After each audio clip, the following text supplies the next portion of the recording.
రాష్ట్ర వ్యాప్తంగా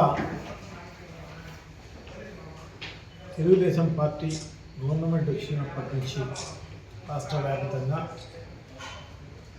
ఈ 9 నెలల కాలంలో వైఎస్ఆర్ కాంగ్రెస్ పార్టీ సింపథైజర్స్ను, వైఎస్ఆర్ కాంగ్రెస్ పార్టీకి ఓట్లేసిన వాళ్ళను, వైఎస్ఆర్ కాంగ్రెస్ పార్టీ నాయకులను, YSR Congress party social media వాళ్ళను అందరినీ అరెస్ట్ చేసే కార్యక్రమమే జరుగుతున్న పరిస్థితి. ఈ రాష్ట్రంలో అంటే వేరే రాష్ట్రంలో ఎక్కడా లేదు, ఈ రాష్ట్రంలో మాత్రమే. గతంలో కూడా చంద్రబాబు పరిపాలన సాగింది, అప్పుడు కూడా లేదు. సో ఇప్పుడు మాత్రమే ఒక కక్షపూరితమైన వాతావరణం కనపడుతుంది. అన్యాయంగా, అక్రమంగా, దారుణంగా, అసలు సంబంధం లేకుండా కేసులు పెట్టించే కార్యక్రమం, ఈ రకంగా చేసే కార్యక్రమం జరుగుతుంది. దాంట్లో భాగంగా ఇప్పుడు మా municipal vice chairman Shri Gopal స్వామిని కూడా అక్రమంగా, అన్యాయంగా కేసులు పెట్టించి ఇరికిచ్చే కార్యక్రమం అంతా కూడా చేసిన పరిస్థితి మనకు కనబడుతుంది. సో చాలా దారుణం. సో ఇదేమి పర్మనెంట్ ఉద్యోగం, పర్మనెంట్ కూడా కాదు.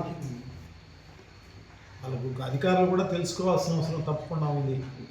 తెలుగుదేశం పార్టీ నాయకులు అనేవాళ్ళు చెప్పింది చెప్పినట్టుగా వాళ్ళు డూడు బసవన్న అన్నట్టుగా చేస్తే నిజంగా కూడా వాళ్ళు కూడా ఇబ్బంది పడే కార్యక్రమం తప్పకుండా జరుగుతుంది. వాళ్ళేం పర్మనెంట్ ఏం కాదు. ఇంకొక 3 ఏళ్ళకో ఇంకొక 4 ఏళ్ళకి, ఇప్పుడు దాదాపు 9 ఏళ్ళ కాలం అయిపోయింది. జంబ్లింగ్ ఎలక్షన్ జరిగితే ఇంకా చాలా ముందుకు వచ్చే కార్యక్రమం కూడా జరుగుతుంది. సో తప్పకుండా వాళ్ళు భవిష్యత్తులో చూడాల్సిన అవసరం తప్పకుండా ఉంది.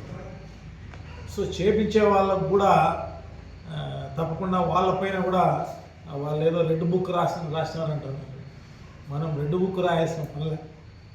ఖచ్చితంగా వాళ్ళందరిపైన కూడా తప్పకుండా యాక్షన్ తీసుకునే కార్యక్రమం తప్పకుండా జరుగుతుంది.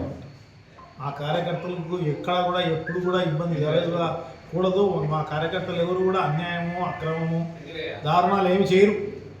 వాళ్ళే చేస్తారు. తెలుగుదేశం పార్టీ నాయకత్వం కింద గ్రామ స్థాయి నుంచి మొదలుకొని చంద్రబాబు వరకు కూడా అందరూ ఇదే కార్యక్రమమే అన్నమాట.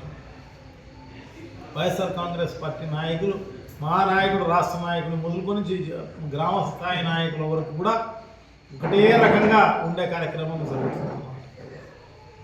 అన్యాయం చేయరు, అక్రమం చేయరు, దారుణాలు చేయరు, ఏం చేయరు. సో అటువంటిది ఈ రకంగా చేస్తున్నారు. డెఫినెట్గా దీనికి మూల్యం చెల్లించుకోవాల్సిన అవసరం తప్పకుండా ఉంటుంది. డెఫినెట్గా మూల్యం చెల్లించుకుంటారు అన్నమాట. సో ఎందుకంటే మీరు అబద్ధాలాడో ఏదో మేనిఫెస్టోలో అంతా చెప్పి ప్రజలను మభ్యపెట్టి అధికారంలోకి వచ్చినాం. అవి నెరవేర్చే కార్యక్రమం చేయండి. అవి చేయలే. పరిపాలన ప్రజలకు ఉపయోగపడే విధంగా లేదు. ఇంత ఉపయోగపడని ప్రభుత్వం గతంలో ఎప్పుడూ లేదు. ఇంత చేతగాని ప్రభుత్వం, ఇంత పనికిరాని ప్రభుత్వం, ఇంత దుర్మార్గమైన ప్రభుత్వం గతంలో ఎప్పుడూ లేదు. ఇప్పుడు మాత్రమే చూస్తున్నాం.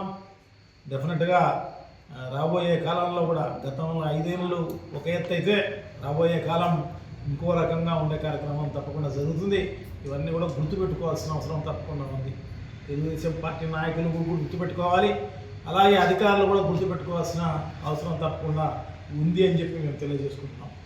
అలాగే వైఎస్ఆర్ కాంగ్రెస్ పార్టీ మా కార్యకర్తలకు ఎక్కడ, మా నాయకులకి ఎక్కడ ఇబ్బంది జరిగినా కూడా ఎప్పుడు కూడా వాళ్ళ వెనకమని ఉండే కార్యక్రమం జరుగుతుంది. వాళ్ళకు వెన్నుదన్నుగా ఉండే కార్యక్రమం జరుగుతుంది. వాళ్ళకు తోడు నీడగా ఉండే కార్యక్రమం కూడా తప్పకుండా జరుగుతుంది అని చెప్పి తెలియజేసుకుంటున్నాం.